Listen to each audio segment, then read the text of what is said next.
जी जवाब दीजिए। देखिए अच्छी बात है, भारतीय जनता पार्टी के प्रवक्ता को झुंझुना का मालूम बहुत अच्छी तरह पता है झुंझुना क्या होता है, क्योंकि ये लोग 10 साल से पूरे देश की जनता को झुंझुना ही तो दे रहे थे, इसलिए उन्हें झुंझुना के बारे में बहुत मालूम है। इसके लिए आप बधाई के पात्र हैं कि झुंझुना पे आपने रिसर्च कर लिया, क्योंकि झुंझुना आपने देश की जनता को दिया। सवाल ये है मेरा सीधा सा, आज सरकार बनी है और सरकार के अंदर में आप देखिए, जिसको आप कह रहे हो नहीं, आपको अगर लगता है कि झुंझुना नहीं है तो गृह मंत्रालय, डिफेंस मंत्रालय, फाइनेंस मंत्रालय, ट्रांसपोर्ट मंत्रालय, आईटी मंत्रालय दे दीजिए। आप उनको क्या दिक्कत है, छोड़िए, आप विपक्ष का मुंह बंद कर दीजिए।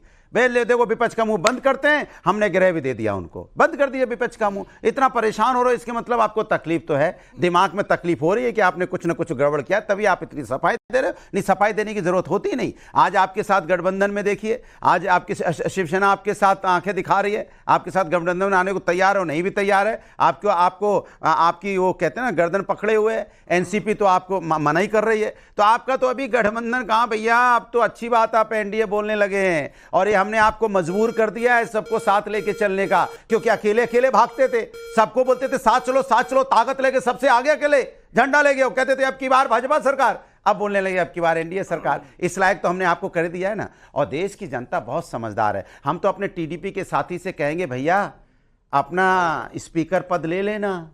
ये वो लोग हैं जो सिर्फ पार्टी तोड़ने में विश्वास रखते हैं। चिराग भैया अगर कहीं हैं तो सुन लीजिए, चिराग जी आपकी पार्टी को भी इन्होंने तोड़ा था, सामान भी रोड पे फेंक दिया था, झोपड़ी में आग लगा दी थी। वो तो कहो आप समझदार, आप मेहनत कर अपनी झोपड़ी बचा लाए, ये तो आग लगाने में इन्होंने कोई कसर नहीं छोड़ी थी। और वो जेडीयू के लिए क्या क्या इन्होंने नीतीश कुमार जी के बारे में नहीं बोला, मैं शब्दों में नहीं बोल सकता, क्योंकि बहुत लोग तो लेके घूमते हैं आईपैड वगैरह, लेकिन हो सकता है दिखा दें अपना वक्तव्य क्या बोला था। लेकिन सवाल यह है कि उनको भी मैं सजेशन दे रहा हूं, भैया ये पार्टी तोड़ है, ये लोग हैं पार्टी तोड़ने वाले। ये हैं जो लोग जनता का विश्वास तोड़ सकते हैं, जो लोग जनता को दिया हुआ वादा तोड़ सकते हैं, उस पर ख्याल नहीं करते। इनको पार्टी तोड़ने में कौन सी दिक्कत है, क्योंकि इनको सत्ता चाहिए, इसलिए अपना स्पीकर बना लीजिए।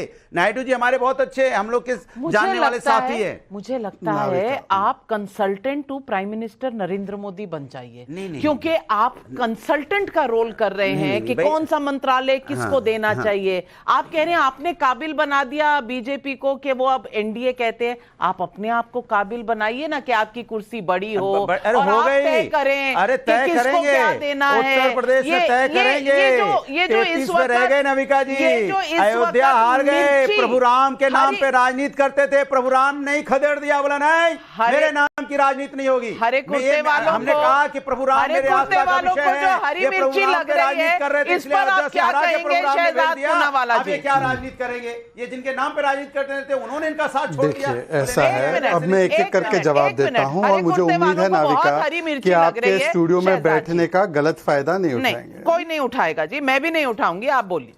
मुझे केवल इतनी उम्मीद है कि डर अभी अच्छी बात है ना कि राम भक्तों पर गोलियां चलाने वाले यदि वो राम राम करने लगे हैं तो कम से कम अवधेश पासी को बोले कि राम नाम के नारे को नकारे नहीं और राम मंदिर जाए और अनुराग जी को साथ में ले जाए, और कल से अनुराग जी भगवा कपड़ा पहनकर राम मंदिर चले जाए और वहां पे नारा लगाए। उनके अवधेश पासी तो लगाने से रहे, उन्होंने तो बोला मैं नहीं बोलूंगा जय श्री राम जय सिया राम, छोड़ देते उस विषय को, वो विषय नहीं है। दूसरी बात, मैंने तो समझाया अनुराग जी, मुझे झुंझुना इसलिए पता है 2009 में आपको और आरजेडी को थमाया था कांग्रेस ने, और इसीलिए देखिए आपने कल क्या बोला था, कल मतलब आपने मतलब संजय राउत ने कहा था, ऑन रिकॉर्ड स्टेटमेंट है कि अब ये प्रधानमंत्री ना वित्त मंत्रालय रख पाएगा, इसको देना पड़ेगा, इस प्रकार की बातें बोली। आज अनुराग जी क्या बोल रहे हैं, अरे आप वित्त मंत्रालय देते क्यों नहीं, मतलब 24 घंटे में इस प्रकार से आप बदल जाएंगे। घंटा है या झुंझुना है। अब आखिरी बात, मैंने इनसे एक ही सवाल, बीच में नहीं नाविका, बीच में नाविका मेरी बात पूरी होने दीजिए, नाविका मेरी बात पूरी होने दीजिए भाई, नाविका मेरी बात पूरी होने दीजिए, 10 सेकंड और लूंगा, ठीक। नाविका जी मैंने तो केवल एक ही चीज कहा, हमने प्रधानमंत्री कौन होगा और 71 मंत्री कौन होंगे सब पब्लिक डोमेन में डाल दिया ना। आप पब्लिक डोमेन में एलओपी के बारे में बता नहीं पा रहे, और एलओपी के बारे में बताना छोड़िए, इन्होंने अभी क्या कहा, चिराग पासवान जी अति पिछड़ा समाज से आते हैं, उनका घर है, सम्मानित घर है, पर उसको झोपड़ा कह दिया।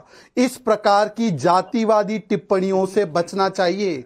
एक दलित का मकान, एक महादलित का मकान भी उसका घर, उसका आसरा होता है, उसका बसेरा होता है, उसके बसेरे को झोपड़ा बोलो मत। चलिए अनुराग भदौरिया जी, आप अपनी हदों को पार मत एक कीजिए। मिनट, अब मैं जाती हूँ वारिस पठान जी के पास। वारिस पठान जी, एक सवाल और उठा, आपको बंद कर दिया। अनुराग भदौरिया जी, अनुराग भदौरिया जी, मुझे सम्मान करने लगे क्योंकि हम लोग सामाजिक न्याय की बात करते हैं, आप तो मुंह नोचने की बात करते थे। आपने तो पूरा इंडिया लूट लिया भाई। अरे अब LOP कौन आप बनेगा वारिस बताओ? पठान जी को बोलने LOP, दीजिए, नहीं तो वो आप LOP। पर भी इल्जाम लगाएंगे कि माइनॉरिटीज का इस देश में कोई संरक्षक नहीं है।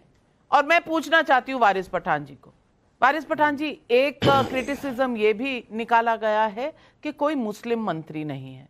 मुस्लिम नहीं है लेकिन सिख हैं, 2 हैं, क्रिश्चियन हैं, ये आपको नजर नहीं आ रहे? ये भी माइनॉरिटी है। देखिए नविका जी, दुनिया की सबसे बड़ी डेमोक्रेसी हमारा भारत देश है। 140 करोड़ के करीब आबादी है, जिसमें सबसे बड़ी जो अक़लियत माइनॉरिटी मुसलमान की है 20 करोड़ के करीब। मगर अफसोस ताज्जुब ये हो रहा है कि जो अभी NDA 3.0 सरकार बनी, इसमें एक भी मुसलमान नहीं है। क्या यही है मोदी का सबका साथ, सबका विकास, सबका विश्वास?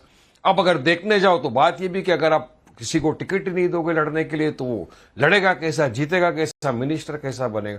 अब हमारे लिए दोनों तरफ एक ही समस्या है। अगर आप मुसलमानों का पॉलिटिकल एम्पावरमेंट ही नहीं करोगे तो आगे कैसा बढ़ेगा?